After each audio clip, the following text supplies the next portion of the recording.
Bismillahirrahmanirrahim. Assalamualaikum warahmatullahi wabarakatuh.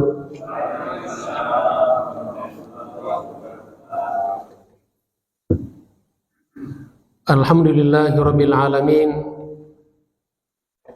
Wa bihi nasta'inu ala umuri dunya waddin. Wassalatu wassalamu ala asyrafil anbiya'i wa afdalil mursalin wa ala alihi wa sahabatihi wa tabi'in wa man tabi'ahum bi ihsanin ila yaumiddin. Subhanaka la ilma lana illa ma 'allamtana innaka antal alimul hakim. Allahumma 'allimna ma yanfa'una wa anfa'na bima 'allamtana. Rabbi shrah li sadri wa yassir li amri wahlul 'uqdatam min lisani yafqahu qawli, amma ba'd. Wa qad qala Allah subhanahu wa ta'ala, wa man a'rada 'an dzikri fa inna lahu ma'isyatan dhanka. Al-ayah. Wa qala an-nabiy sallallahu alaihi wasallam, akthiru min dzikri hadimil ladzat, yakni al-maut. Sadaqallah wa sadaqa Rasulullah. Allahumma arhamna bil Qur'an. Allahumma salli wa sallim wa barik alaih. Ma'asyiral muslimin wal muslimat rahimakumullah. Bapak Ibu sekalian yang saya hormati, bil khusus para asatidz, para orang tua, tokoh masyarakat, segenap pengurus DKM Masjid Al-Muhajirin, serta saudara-saudaraku jemaah salat subuh dan majelis taklim, yang insya Allah semua kita senantiasa dimuliakan dan dirahmati Allah Subhanahu wa ta'ala. Puji syukur kita panjatkan kepada Allah Subhanahu wa ta'ala setelah kita salat subuh berjamaah, kemudian setelah zikir dan doa, kita tidak membiarkan speedometer pahala kita berhenti berputar, maka kita tetap bertahan di masjid, di antaranya untuk kita niatkan i'tikaf, bersilaturahim, dan juga talabul ilmi. Mudah-mudahan sekecil apapun ilmu yang kita pelajari, yang kita dapatkan, menjadi ilmu yang bermanfaat dan barokah dunia akhirat. Amin ya rabbal alamin. Jauh pulau dari Malaka pergi haji ke kota Makkah dengan bismillah, taklim dibuka, semoga semuanya mendapatkan berkah. Amin ya rabbal alamin. Seperti biasa, masih pengkajian kitab At-Tazkirah karya Al-Imam Al-Qurtubi, wafat 671 Hijriah, yang memang secara khusus membahas persoalan-persoalan yang berkaitan dengan kematian dan pasca kematian.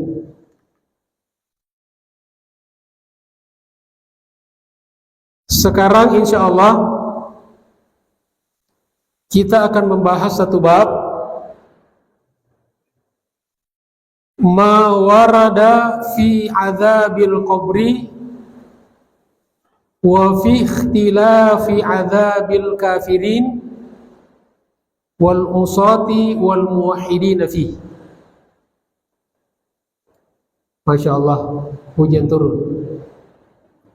Allahumma sayyiban nafi'an. Ya Allah, jadikanlah hujan yang memberikan manfaat, yang mendatangkan barakah. Allahumma hawalaina la alaina. Suara saya kedengaran Bapak Ibu sekalian? Jelas. Alhamdulillah. Jadi bab ini membahas tentang azab kubur dan variasi atau perbedaan azab atau siksaan untuk orang-orang kafir, orang-orang yang maksiat, dan dari kalangan orang-orang yang bertauhid. Itu isi daripada bab kita di kesempatan ini insyaallah. Bapak Ibu sekalian yang saya hormati, kita mulai saja. Di sini ada beberapa riwayat yang dikutip oleh Al-Qurtubi. Yang pertama, waruya an Abi Sa'id al-Khudri wa Abdullah bin Mas'ud radhiyallahu anhuma. Diriwayatkan dari sahabat Nabi yaitu Abu Sa'id al-Khudri dan Abdullah bin Mas'ud. Dua-duanya sahabat Nabi. Annahuma kana yaqulani fi qawlihi ta'ala fa inna lahu ma'isyatan dhanka, bahwa kedua sahabat ini berkata ketika menafsirkan ayat firman Allah Subhanahu wa taala yang terdapat di dalam surat Thaha ayat 124. Kita sering dengar, bahkan kita mungkin sudah hafal. Tadi Al-Fakir kutip di muqaddimah ta'lim, wa man a'rada an dzikri, dan barang siapa yang menjauh dari zikir kepadaku, dari ingat kepadaku, dari beribadah kepadaku, menghalang-halangi orang berzikir kepada Allah, menakut-nakuti orang berzikir kepada Allah, berdoa kepada Allah, fa inna lahu ma'isyatan dhanka, maka dia nanti akan mendapatkan kehidupan yang dhanka.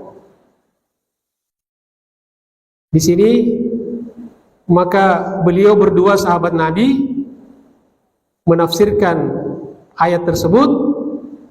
Kata beliau, yang dimaksud dengan ma'isyatan dhanka huwa adzabul qabri, yaitu adab kubur. Ma'isyatan dhanka dalam versi tafsirnya Abu Sa'id al-Khudri dan Abdullah bin Mas'ud artinya adalah azab kubur. Barang siapa yang menjauh dari zikir kepadaku, maka nanti dia akan diazab di dalam kubur. Jadi begitulah para ulama dulu dari sahabat Nabi, para generasi salaf, yang mereka tidak menafsirkan Al-Quran sesuai dengan hawa nafsunya seperti sebagian orang-orang sekarang. Hanya dengan modal kadang-kadang terjemahan sudah berani berfatwa, sudah berani menyalah-nyalahkan orang lain, apalagi sekelas ulama. Padahal ayat itu ada ilmunya, Quran itu ada ilmunya, ada ilmu tafsir diantaranya. Jadi itu diantara makna tafsir. firman Allah Subhanahu wa taala di surat Thaha ayat 124. Dan di dalam penafsiran juga beragam kadang-kadang. Ini salah satu versi tafsirnya. Selanjutnya wa an Ali ibni Abi Thalib radhiyallahu anhu. Dan juga dari sahabat Nabi yaitu Ali bin Abi Thalib, semoga Allah meridhoinya. Qala, beliau berkata, kata siapa? Kata Ali. Kana an-nasu fi syakkin min adzabil qabri. Dulu orang-orang, kalau di sini orang-orang maksudnya dari kalangan sahabat, masih meragukan tentang eksistensi azab kubur. Tentu sebelum diberikan ilmunya kan, sebelum mereka diajarkan oleh Rasulullah SAW. Karena ilmu itu bertahap kan. Sahabat Nabi saja mendapatkan ilmu dari Nabi itu bertahap, tidak sekaligus. Tidak dalam 1 hari, 2 hari, 1 bulan, 2 bulan. Ya, ada orang sekarang belajar baru 3 bulan sudah berani berfatwa, sudah berani menyalah-nyalahkan ulama. Jadi sebelum mereka diajarkan oleh baginda Rasulullah SAW tentang azab kubur, maka ada di antara mereka yang masih meragukan. Fi syakkin. Syak itu artinya ragu. Apakah azab kubur itu ada atau tidak? Jadi kalau ada orang yang meragukan azab kubur atau tidak, ya kita harus jawab secara ilmiah kan. Kalau jawaban konyol, kita bilang aja nanti mati aja baru kamu lihat. Tapi itu kan tidak ilmiah kan. Nah di sini ilmiahnya. Hatta nazalat hadhihi surah, sampai turunnya surat ini, yaitu a'udzubillahi minasyaitonirrajim. Alhaakumut takatsur hatta zurtumul maqabir. Kalla sawfa ta'lamun thumma kalla sawfa ta'lamun. Al-ayah ila akhir al-ayah. Ila akhir surah. Surah At-Takatsur ayat 1 sampai 3. Nah, lalu kata Ali bin Abi Thalib, fata'lamunal awwal. Kata kan di situ 2 kali, kalla saufa ta'lamun kan, kalla saufa ta'lamun, thumma kalla saufa ta'lamun. Jadi kalimat ta'lamun itu 2 kali disebutkan. Nah maknanya ta'lamuna yang pertama isyaratun ila adzabil qabri, itu yang dimaksud adalah tentang azab kubur. Kamu akan mengetahui azab kubur. Nanti kalau kita mati pasti kita merasakan. Orang-orang yang meragukan pasti akan merasakan. Kemudian wa ta'lamuna tsani, kalla sawfa ta'lamun tadi azab kubur. Tsumma kalla sawfa ta'lamun yang kedua isyaratun ila adzabil akhirah, itu menunjukkan adanya azab di akhirat. Jadi ada dunia, ada kubur, barzakh, ada nanti di akhirat.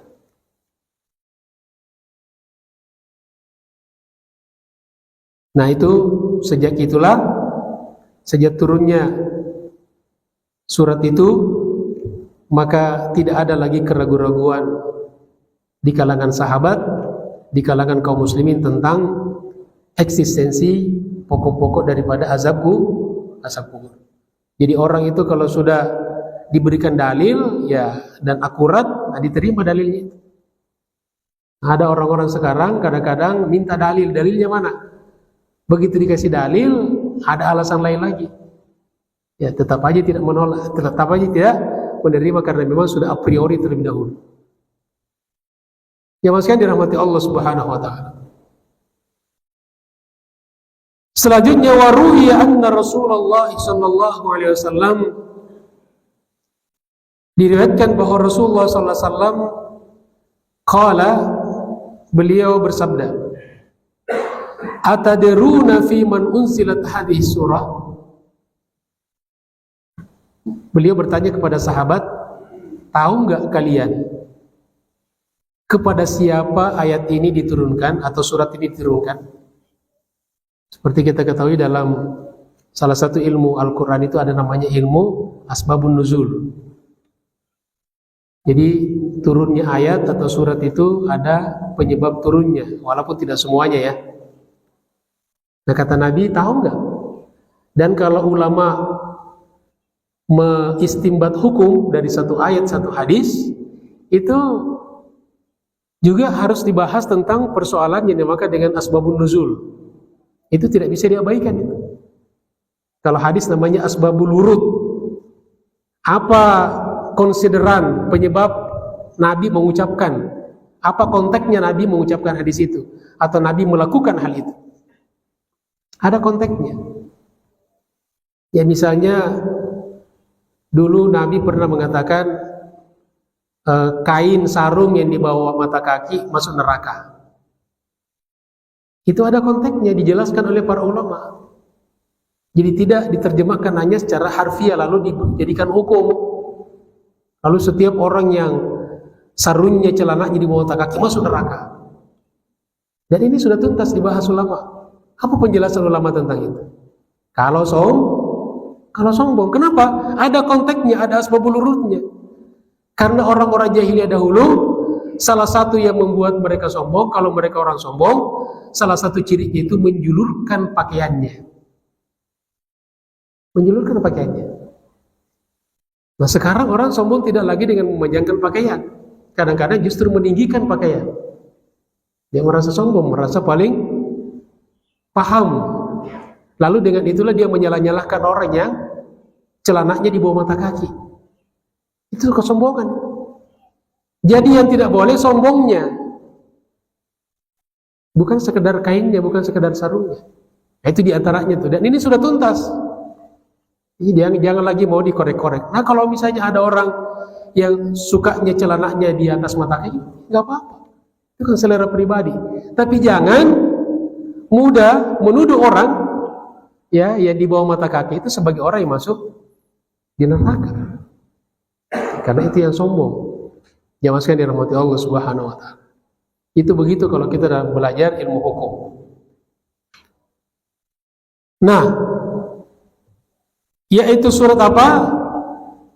Tadi yang kita baca di sebelumnya surat Toha ayat 124. Fa inna lahu ma'isyatan dhanka man a'rada an dzikri fa inna lahu ma'isyatan dhanka wa nahsyuruhu yaumal qiyamati a'ma. Qalu, sahabat ditanya, mereka menjawab, Allahu wa rasuluhu a'lam. Allah dan Rasulnya yang lebih tahu. Qala, lalu Nabi menjawab, Nabi bersabda, adzabul kafirina fil qabri. Ayat ini berkenaan dengan siksa orang kafir di alam kubur. Walladzi nafsi biyadihi, dan demi zat yang jiwaku berada di dalam genggaman kekuasaannya, maksudnya demi Allah, innahu la yusallatu alaihi, sungguh benar-benar akan ditimpakan, akan dikuasakan kepada orang kafir di alam kuburnya, maksudnya tis'atan wa tis'ina tanninan, 99 tannin. Kemudian Nabi bertanya, atadru nama tannin? Tahu nggak kalian apa itu artinya at-tannin? Lalu Nabi menjawab, at-tannin yang dimaksud dengan at-tannin tadi 99 ya.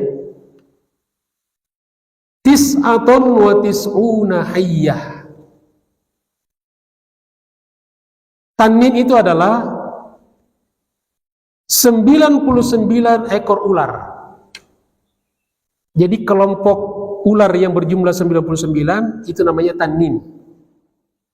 Apa namanya? At-tannin. Likulli hayyatin, dan setiap masing-masing ular itu dari 99 ekor, tis'atu ru'usin, memiliki 9 kepala. Berapa kepalanya? 9 kepala. Lalu apa yang dilakukan ular yang begitu banyak itu kepada orang kafir di alam kuburnya?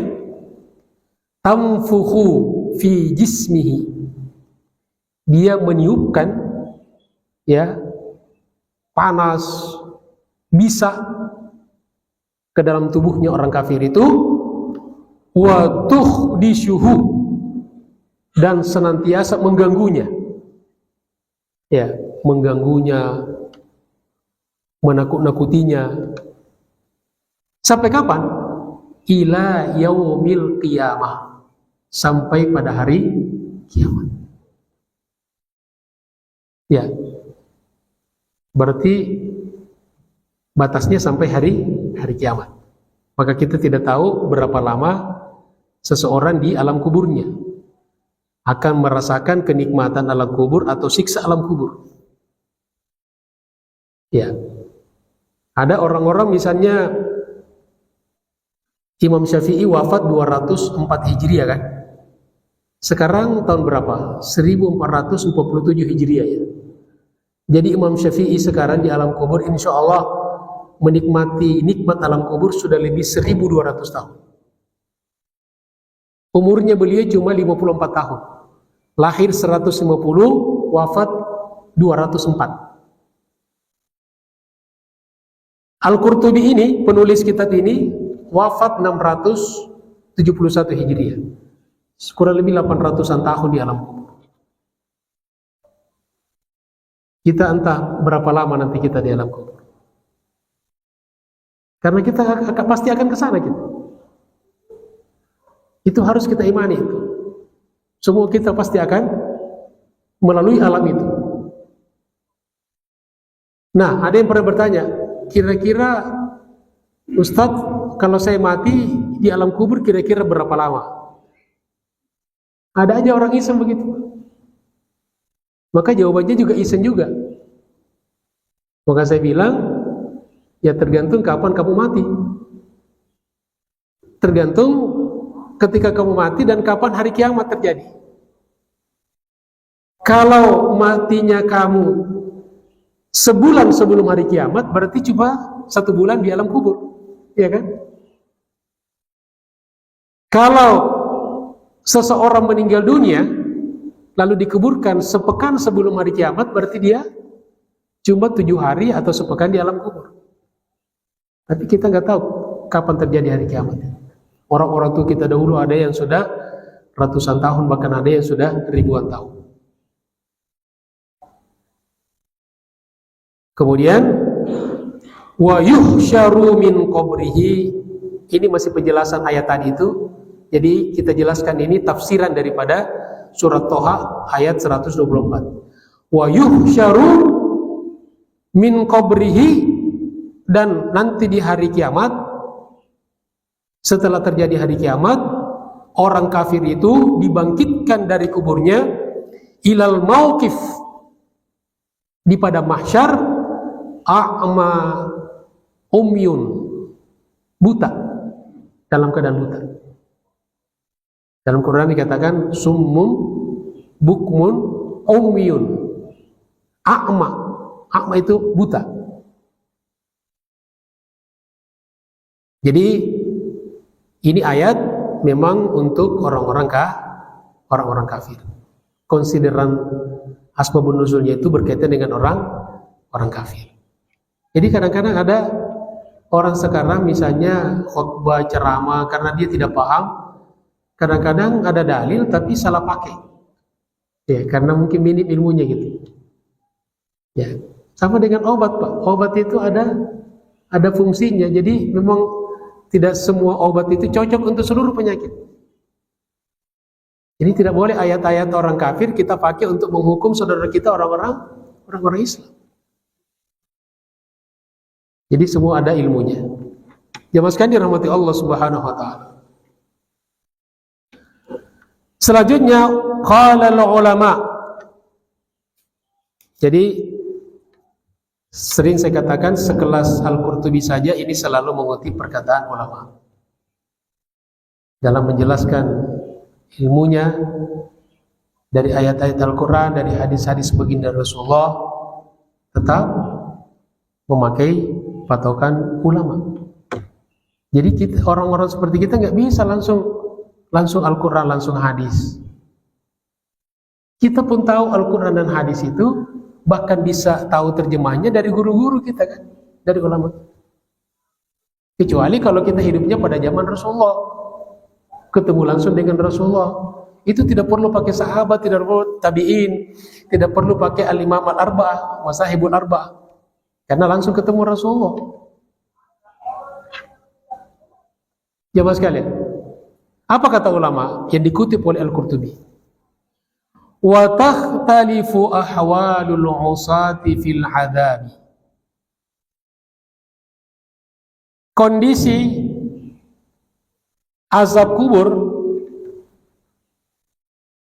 bahkan azab secara umum juga di akhirat nanti, itu berbeda tergantung perbedaan maksiat yang dilakukan. Jadi beda-beda. Tapi kalau orang kafir sudah pasti ya. Jadi ada namanya ahlul ma'siyah. Ini dari kalangan orang Islam, tapi masih bermaksiat. Sholat juga tapi masih korupsi. Itu namanya ahlul ma'siyah. Ya. Puasa Ramadan tapi masih misalnya berbohong, berzina, itu namanya ahlul maksiat. Jadi orang yang sudah punya basic iman tapi masih melakukan kemaksiatan. Kalau yang tadi orang-orang yang memang sudah di luar Islam, orang kafir, non muslim. Kemudian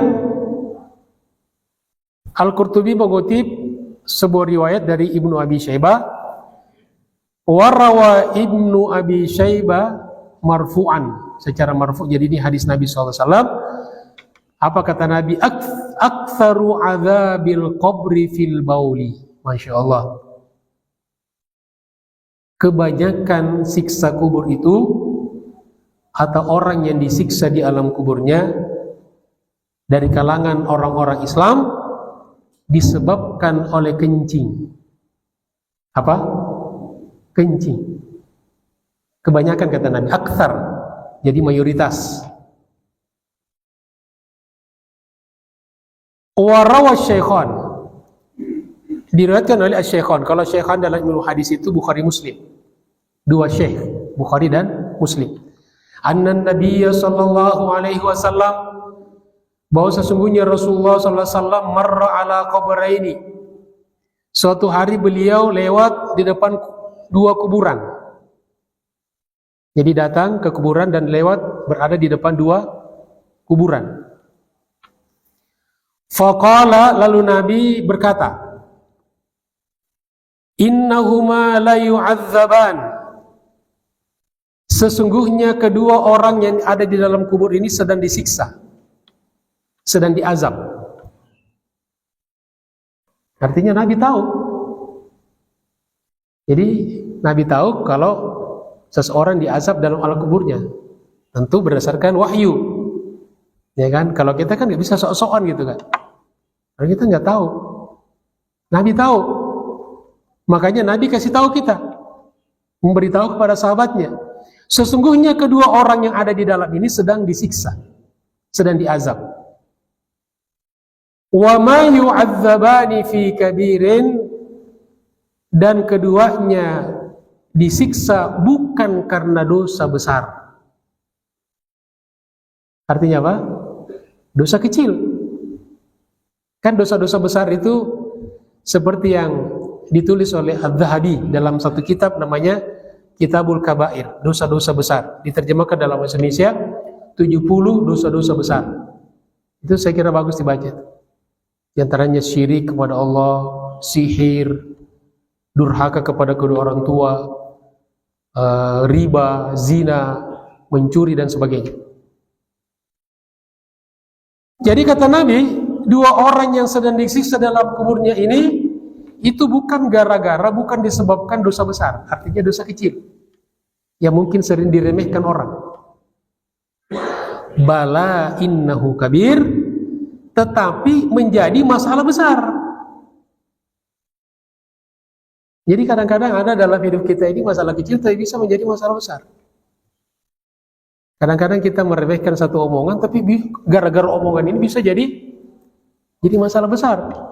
Iya kan? Lalu kata Nabi, amma ahaduhuma, salah satu dari keduanya, kenapa disiksa dalam kuburnya? Fakana yamshi bin namimah. Karena dulu ketika hidup di dunia, sering kesana kemari membawa kata-kata bohong, adu domba, memfitnah, ya, menyesatkan orang, termasuk membidah-bidahkan orang kaum muslimin yang tidak bid'ah, disesatkan, yang menggunjing, bergibah, menghina orang, menghina para ulama, ya itu namanya namimah. Dulu ketika hidupnya di dunia sering kesana kemari. Nah kalau sekarang kan bukan lagi berjalan, tapi menulis, mengirim, ya di grup-grup WA, di media sosial kan, menyebarkan. Wa ammal akhar, adapun yang lain, maksudnya yang kedua, fakana la yastabri'u minal bauli, dia disiksa di alam kuburnya karena dulu ketika hidup di dunia tidak menjaga kencingnya,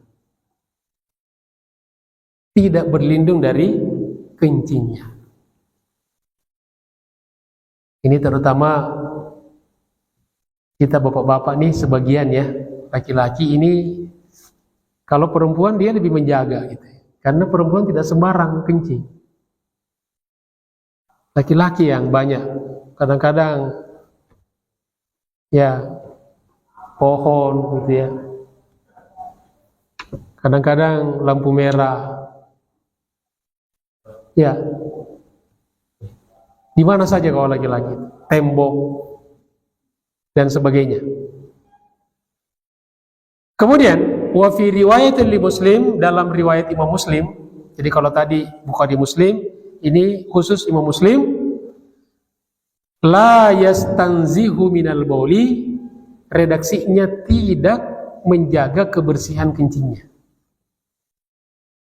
Jadi kadang-kadang kencing tadi dia tidak peduli percikannya kan, mantul. Kan mantul itu, apalagi kalau keras ya, semburannya keras, pasti pantulannya keras. Apalagi kalau tembok atau benda keras, kadang-kadang pasti ada percikan kepada tubuh kita atau pakaian kita. Atau maksudnya tidak membersihkan dengan baik. Kadang-kadang cuma di apa? Di apa namanya ini? Kepalanya itu. Maaf. Ya. Laki-laki tahu lah. Ya. Walaupun pura-pura tidak tahu. Tahu semua laki-laki. Mungkin dibersihkan tidak dengan bersih. Ini pelajaran Pak, ini fikih harus jelas. Jadi tidak ada istilah malu. Jamaah sekalian dirahmati Allah Subhanahu wa taala. Qala al-ulama, penjelasan ulama tentang hadis ini. Wa fi hadzal hadis dalilun. Hadis ini adalah dalil ala annal istibra'a minal bauli wat tanazzuh an, bahwa menjaga kencing dan menjaga kebersihan kita kalau kencing adalah wajibun, hukumnya wajib. Jadi kalau ada pertanyaan apa hukumnya menjaga kebersihan kencing, hati-hati kalau kita kencing, jangan sampai mantul kencing kita ke tubuh kita atau pakaian kita. Hukumnya wajib. Dalilnya apa? Hadis tentang orang yang diazab di alam kuburnya. Lalu apa konsiderannya? Kenapa dikatakan wajib? Jadi kalau ada hukum, penjatuhan vonis hukum itu ada konsiderannya.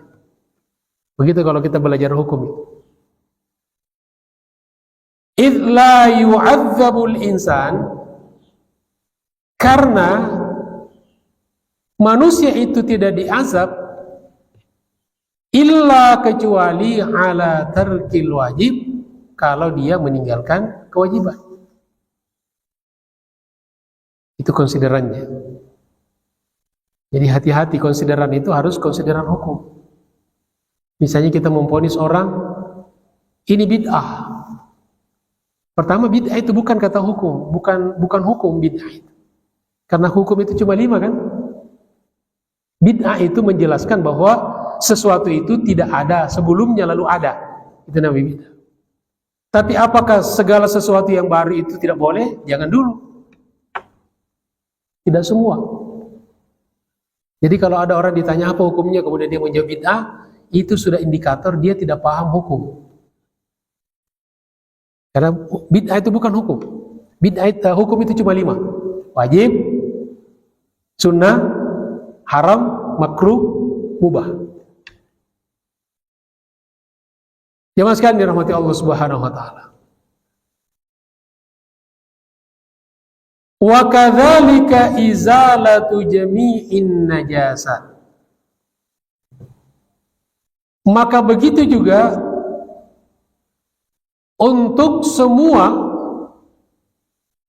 menghilangkan semua najis-najis. Jadi wajib menjaga kencing tadi ya, dan juga harus menjaga diri kita dari seluruh najis-najis yang lain selain kencing. Loh, dalilnya dari mana? Nabi kan cuma menyebutkan kencing. Qiyasan 'alal bauli, ini namanya qiyas. Analogi. Jadi dalil hukum itu yang disepakati ulama dari zaman salafus soleh itu ada 4. Pertama Al-Quran, dalilnya ya, dalil hukum itu 4 yang disepakati. Yang tidak disepakati puluhan. Yang disepakati Al-Quran, hadis, ijma, qiyas. Pada umumnya hukum-hukum dalam Islam itu diambil dari qiyas. Karena ayat-ayat Al-Quran dan hadis-hadis Nabi itu terbatas jumlahnya. Sedangkan persoalan manusia ini banyak sekali. Dan akan senantiasa muncul. Jadi kalau dikit-dikit kita mau dalilnya hanya Al-Quran, pasti ada Al-Qurannya, baru kita percaya, maka banyak sekali persoalannya akan tidak terkena hukum, Pak. Itu namanya qiyas. Jadi mengkiaskan, menganalogikan seluruh najis-najis yang lain kepada najis kencing. Ya, seperti misalnya hukum minum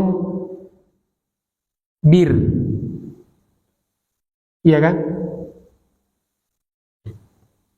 Bapak Ibu tahu bir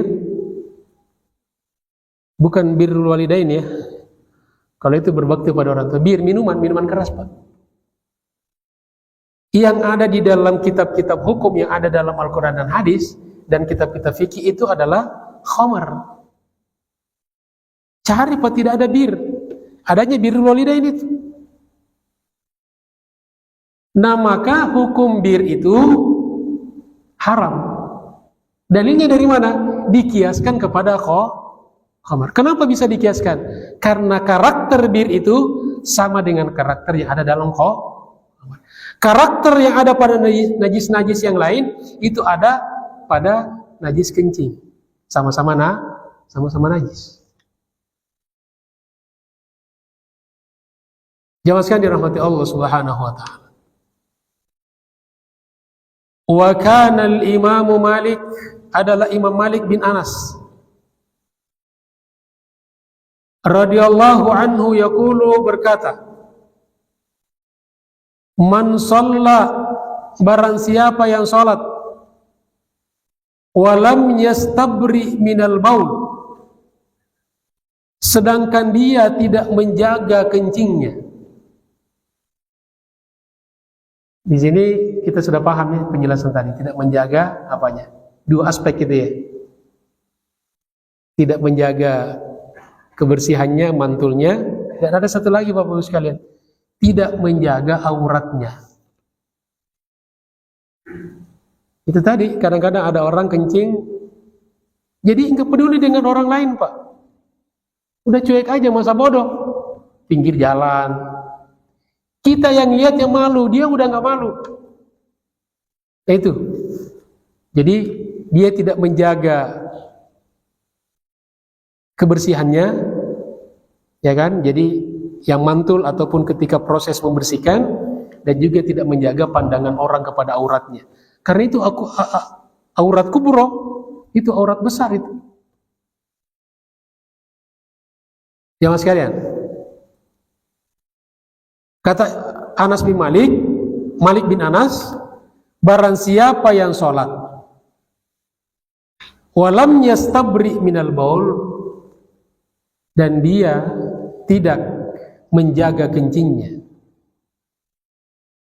qad shalla bi ghairi tahurin, maka sungguh dia sholat tanpa taharah.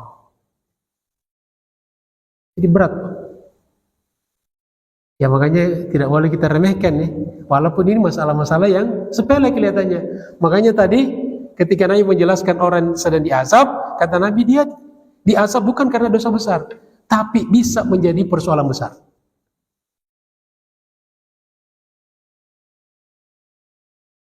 Nah ini kemudian di sini Al-Baihaqi mengutip sebuah riwayat bagaimana Nabi ketika Isra Mi'raj, dan kita sekarang di bulan Rajab, ya kan, setelah Rajab masuk Sya'ban, setelah Sya'ban masuk Ramadan. Allahumma barik lana fi Rajaba wa Sya'ban wa balighna Ramadan.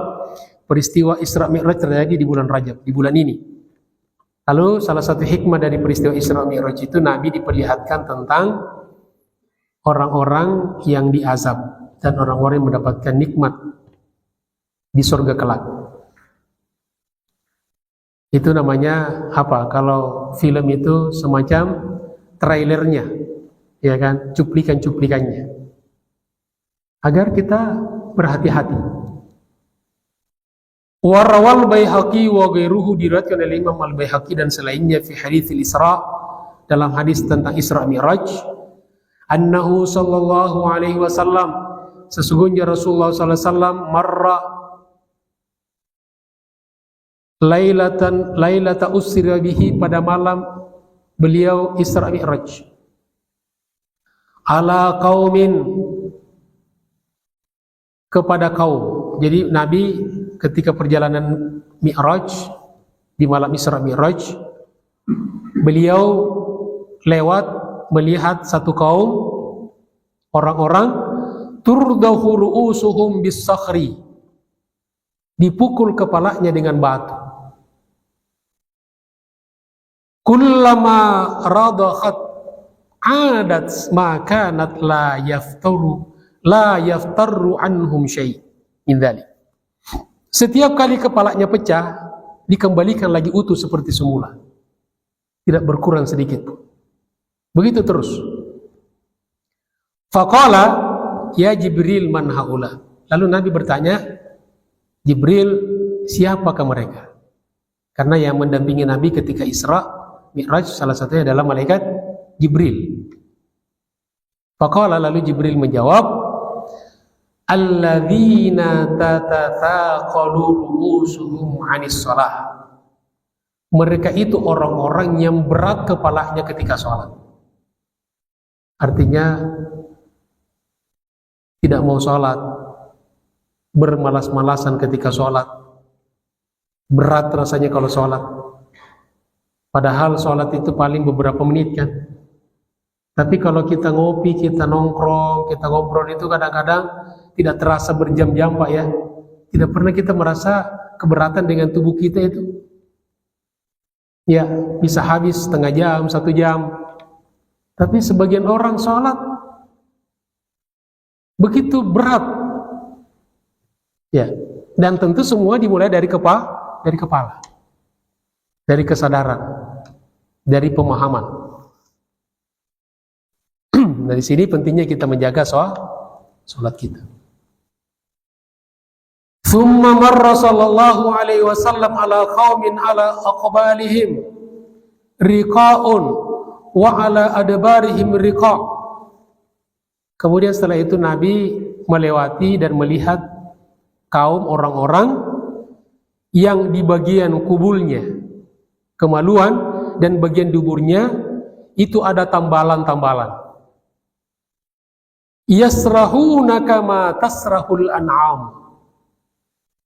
Mereka berteriak seperti berteriaknya al-an'am, binatang ternak, hewan. Fit dari'i waz zakumi wa rada fi jahannam, yakni al-hijarati wal muhammah. Ketika ada binatang disiram air panas atau diberikan makanan yang berduri atau dia menginjak misalnya batu yang panas, dia pasti teriak kan? Seperti kita manusia. Faqala, lalu Nabi bertanya, man haula'i Jibril? Siapa mereka itu wahai Jibril? Qala, malaikat Jibril menjawab, haula'il ladzina la yu'adduna sadaqati amwalihim. Mereka itu orang-orang yang tidak menunaikan zakat harta-harta mereka. Ini pentingnya menzakati harta. Ya, jangan sibuk sedekah tapi tidak zakat. Jadi utamakan dulu zakatnya baru sedekah, karena sedekah itu sunnah. Jadi kan ada orang yang sibuk dengan sunnah tapi lupa pada kewajiban. Ini sama dengan orang yang pakai jas, pakai dasi, kondangan tapi nggak pakai celana. Ya banyak orang begitu, Pak. Ya kewajiban kita itu menghormati orang, menghormati guru, menghormati ulama, orang tua. Ya, tapi dia sibuk dengan hanya persoalan-persoalan yang sunnah-sunnah saja. Ya masih dirahmati Allah Subhanahu wa taala. Kemudian, thumma marra sallallahu alaihi wasallam ala qaumin baina aydihimul lahm fi kidrin nadijin wa lahmin akhar khabith. Lalu setelah itu Nabi berjalan lagi dan melewati dan bertemu dengan melihat orang kaum di tangan mereka ada panci, ada rantang yang berisi daging yang baik dan yang lainnya ada daging yang busuk. Jadi dia menenten dua rantang, satu berisi daging baik, ya daging yang dimasak enak, yang satunya lagi daging busuk. Faja'alu ya'kuluna minal khabithi wa yad'una an-nadid at-thayyib. Tapi orang ini, mereka itu sambil memakan daging yang busuk dan meninggalkan daging yang baik, yang matang. Faqala, lalu Nabi bertanya, ya Jibril, man haula? Siapa mereka itu wahai Jibril? Faqala, lalu Jibril menjawab, haula'il ladzina yaznuna wa 'indahumun nisa'al halail at-thayyibat.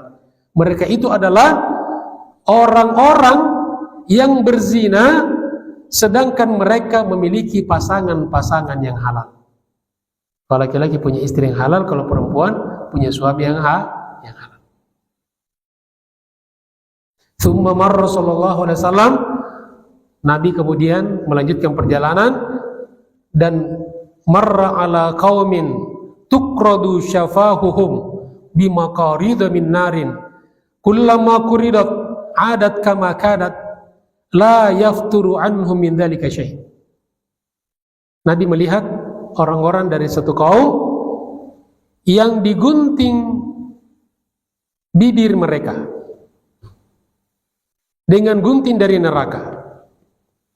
Setiap kali putus disambung kembali, sempurna, tidak berkurang sedikit pun. Faqala ya Jibril, lalu Nabi bertanya, wahai Jibril, man haula? Siapa mereka itu?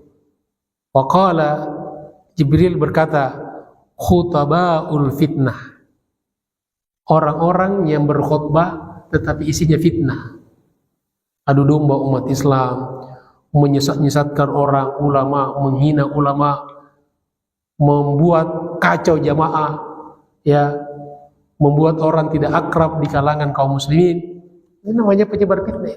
Khutbah juga tapi isinya fitnah, bukan ilmu isinya, memprovokasi. Jangan belajar dari ustadz itu, jangan belajar dari ulama itu. Padahal cuma perbedaan dalam persoalan pemahaman. Ya, bukan orang-orang sesat, bukan mengajarkan aliran sesat. Seperti saya ini ada di salah satu masjid, ada orang yang lapor pada saya. Ustaz, ada orang katanya dia ngomong ke jemaah, itu jangan belajar dari Ustaz Ridwan. Kenapa? Itu Ustaz Syubhat. Ya, sekelas saya dikatakan Ustaz Syubhat.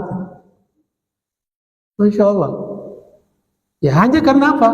Saya dikatakan Syubhat karena tidak banyak hal yang tidak sependapat dengan dia. Dan itu tradisi ulama apa? Banyak hal yang berbeda pendapat. Yang penting kita saling menghormati. Tidak boleh kita gara-gara tidak suka lalu kemudian kita menyesatkan orang. Misalnya ada orang tidak kunut sholat subuh. Dari dulu ulama Pak sahabat beda pendapat, ada yang kunut, ada tidak kunut. Tapi tidak boleh gara-gara kunut tidak kunut lalu kita berkelahi, kita musuh-musuhan. Itu yang dilarang. Atau gara-gara berdebat kunut subuh sampai dua-duanya tidak sholat subuh, nah itu yang berbahaya. Ada orang persoalkan masalah doa, salawat, zikir, padahal perintahnya jelas.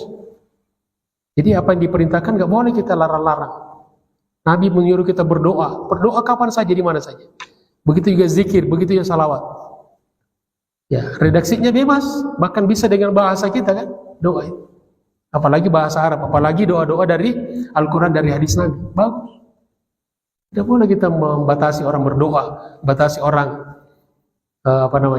berzikir. Misalnya doa di mana saja Pak, di masjid boleh, di bawah pohon boleh, di mobil boleh, di laut boleh, di kuburan boleh. Loh, kok di kuburan? Berbeda Pak, doa di kuburan dengan berdoa kepada kuburan. Kalau kita mendoakan ahli kubur, orang di kubur kan di kuburan Pak. Berdoa kepada Allah, tempatnya di kuburan boleh. Yang tidak boleh berdoa minta kepada laut, minta kepada pohon, itu nggak boleh. Kalau tempat berdoa mah di mana aja, di masjid, di jalan, di motor, ya. Jadi jangan kita membatasi orang berdoa, berzikir dan bersalawat. Itu diantara contohnya. Jemaah sekalian. Kemudian, summa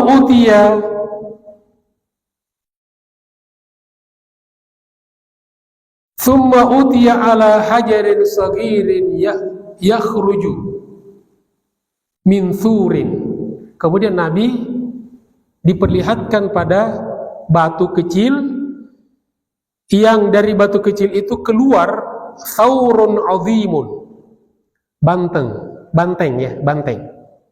sapi yang gede. Faja'ala thawru yuridu ayyadkhula min haitsu yakhruj. Lalu banteng itu pengen masuk di tempat dia keluar.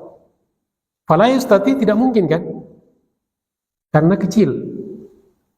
Faqala, lalu Nabi berkata, ya Jibril, man hadha? Ini ada apa ini? Apa ini? Faqala, Jibril menjawab, ar-rajulu yatakallamu bil kalimati fayandamu alaih. Ini seseorang yang dulu ketika hidup di dunia suka berbicara, mengeluarkan lontaran-lontaran, lalu dia menyesali. Misalnya keburu dia memvonis orang masuk neraka, Pak. Itu kan vonis bukan main-main itu. Nabi saja tidak pernah, Pak, ulama-ulama dulu tidak punya tradisi itu. Kebiasaan dikit-dikit menghukum orang masuk neraka, bid'ah, sesat. Nah, ini pasti menyesal di akhirat. Itu gambaran orang yang suka melontarkan kata-kata yang menyakiti saudaranya, menyakiti umat Islam, lalu dia menyesal. Kemudian thumma marra ala qaumin butunuhum ka'amtsalil buyut. Kemudian Nabi melewati satu kaum yang perut-perut mereka seperti rumah, gede banget. Kullama nahada ahaduhum yaqumu kharra ala wajhihi wan nasu yata'unahu. Setiap kali dia bangkit setelah jatuh, maka dia terjatuh lagi dan orang-orang menginjaknya. Wa hum yadujuna ila Allah azza wa jalla, dan mereka berteriak minta tolong kepada Allah Subhanahu wa taala. Qala ya Jibril man haula. Lalu Nabi bertanya, Jibril, siapakah mereka? Faqala, lalu Jibril menjawab, humul ladzina ya'kuluna riba min ummatika. Mereka itu adalah orang-orang yang makan riba dari kalangan umatmu. Kemudian thumma marra ala qaumin masyafiruhum ka masyafiril ibil. Beliau lewat dan melihat kaum orang-orang yang bibir mereka seperti bibir onta. Bapak Ibu pernah lihat onta ya? Kalau haji umroh bibirnya gede gitu kan. Fataftahu afwahahum. Kemudian mulut-mulut mereka dibuka, wa yulqamunal jamra, kemudian disuapi dengan batu. Thumma yakhruju min asafilihim. Lalu begitu dia disuapi dengan batu, lalu keluar langsung dari tempat keluarnya, dari bagian bawahnya. Wa hum yadujuna ilallahi azza wa jalla, sembari mereka berteriak minta tolong kepada Allah. Faqala ya Jibril man haula. Lalu Nabi bertanya, siapakah mereka itu wahai Jibril?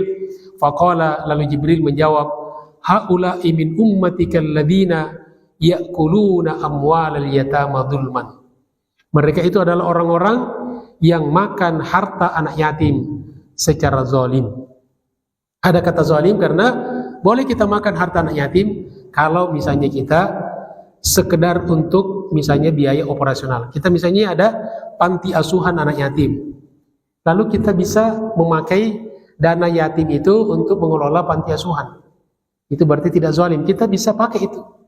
Ya, tetapi bukan zalim. Karena masih bagian daripada menyantuni anak yatim. Kemudian jemaah sekalian,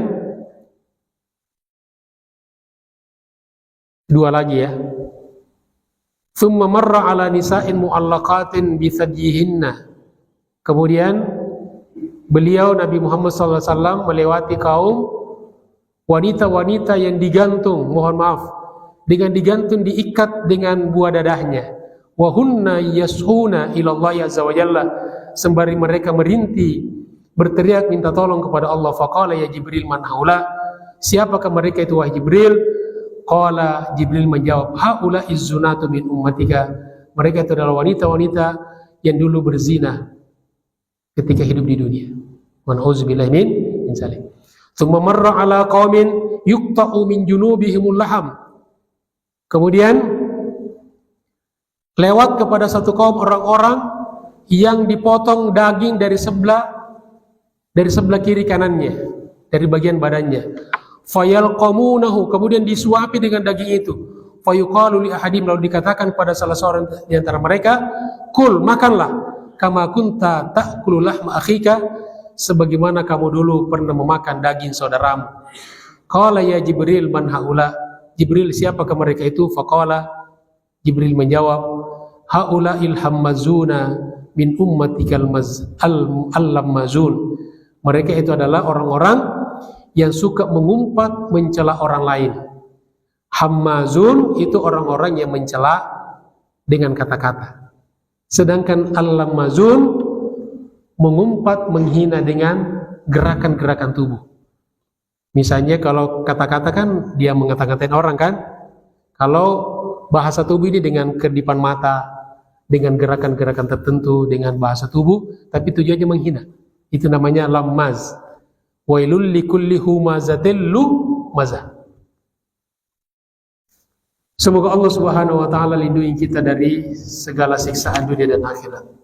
Bil khusus siksa dalam kubur, dan siksa-siksa yang disebutkan baginda Rasulullah sallallahu alaihi wasallam. Amin ya rabbal alamin. Demikianlah jemaah sekalian pelajaran kita pada pagi hari ini, mudah-mudahan bermanfaat.